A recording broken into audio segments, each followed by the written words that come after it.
Now we've reached Arsen Yatsenyuk. He is a former prime minister of Ukraine, and he joins us now from Kyiv with more. So, sir, thank you for joining us. We really do appreciate your time. Thank you for this. So let's get right to it here. Certainly, there have been concerns in recent days that this is very much a pro-Putin, pro-Russia peace plan.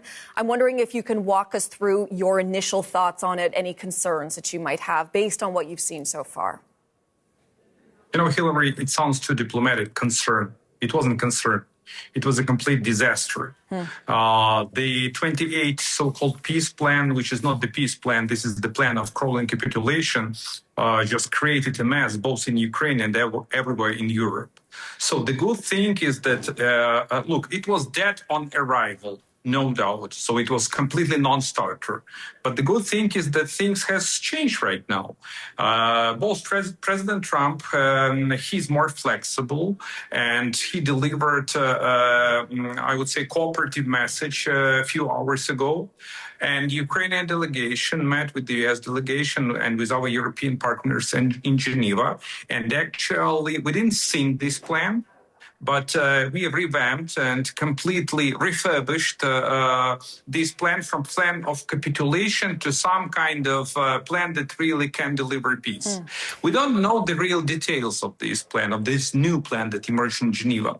But my sources tell me that it's much better than we anticipated. Which would certainly, of course, be very good news for Ukraine. Like you're saying, sir, we still don't know exactly what came out of that most recent meeting in Geneva. But I want to pick up on something that you just said, that it would seem President Donald Trump is flexible on this, despite setting Thursday as this deadline. I know it's almost impossible to know what's going on there behind the scenes, what he's thinking about at this point. But why do you think the U.S. president at times seems to go towards Ukraine, listening to those concerns, but then also, as we've seen in this peace plan, at times also seems to be listening more to the Russian side of things? What do you think is going on there? Hillary, it's frankly nothing new. So we're used to these kind of tactics of the U.S. president.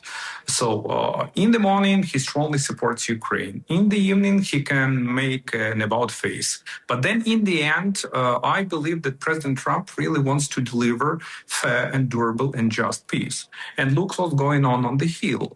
Both Republicans and Democrats, they were not happy with this kind of plan. And there was even some kind of debate between the Republicans and Secretary Rubio. And Secretary Rubio has to polish his statement, whether he strongly opposed this plan or whether he is the author of this plan. So here is the thing. President Trump, I hope, wants to deliver peace. He failed to deliver on his promise after he took the oath of the office. He expected that Putin is to make some kind of concessions in Anchorage, but Putin played him.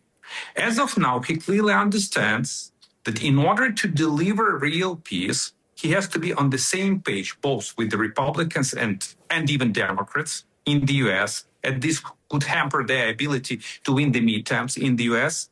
Second one is that it is of crucial importance to be on the same page with the Europeans, because Russia poses the threat to U.S. national security and to NATO. So it means that this plan clearly affects the U.S. national security and NATO as it is. So under Article 5, if I were in D.C., I would ask consultations under Article 4 of Washington Treaty. So it gives me some kind of hope that we can really be on the same page with our allies. And I want to reiterate that I still hope that Americans are our allies. What about your fellow countrymen and countrywomen, Mr. Prime Minister? Because certainly we were playing a little bit even earlier on in the show, hearing from people on the streets of Kyiv saying that they feel like they could push back the Russians, but in some cases they're losing hope as well. Talk to us about the sentiment on the streets of Ukraine, about this latest proposal as well, and about how people are feeling about the future. Well, you know, Hillary, this war has been going on for practically 12 years. Russia illegally occupied Crimea and sent its military to Ukraine in 2014.